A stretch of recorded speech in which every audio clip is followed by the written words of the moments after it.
Приватните специјализанти бараат од Министерството за здравство договори за вработување за да можат да се вклучат во работата со ковид пациенти. Проблемот е што не се здравствено осигурани и доколку се разболат, велат мора сами да си го плаќаат лекувањето од свој џеб. Од Сдруженијето на лекари и специјализанти велат дека решението нема да ги чини многу здравствените власти, а ќе биде од голямо значење за постојниот медицински персонал и за пациентите.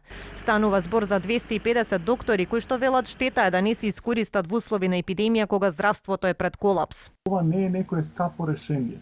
Ова е решение со кое што грубо некаде со 20.000 евра месечно сите приватни специјализанти може да добијат здравствено осигурување и ние тој ресурс треба да го искористиме затоа што во момент каде што имаме пандемија од ковид вирусот на светско ниво, вие да имате неискористен ресурс од 250 доктори е стварно штета, затоа што 250 доктори на државно ниво не е некоја голема бројка.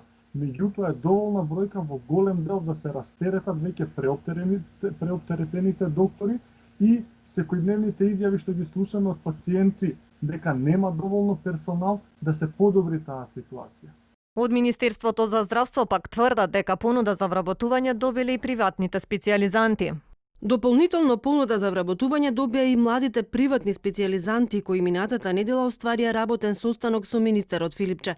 Тие веднаш прифатија да бидат ангажирани во ковид центрите на интерните клиники како волонтери додека трае постапката за вработување. Но од Сдруженијето на лекари и специјализанти велат дека ваквата информација од Министерството е некоректна, бидејќи на состанокот присуствувале само 20 на специјализанти од интерните клиники каде што има ковид центри, кои што се пријавиле како волонтери, но таа бројка е мала, а тие велат бараат решенија за сите 250 специјализанти. Таа информација за жал од Министерството за здравство е во најмала рака некоректна несена и они биле прашани кој каде би сакал да се вработи за да ги имаат во предвид кога ќе има конкурс. Зошто ние да не ги искористиме сите 250, зошто да чекаме кој ќе реши на собствен ризик да се пријави за работа во ковид центар, затоа што ние на тој начин ризикуваме да ни заболи наш колега, да треба приватно да го плаќа лекувањето и тоа на вистина е непродуктивно.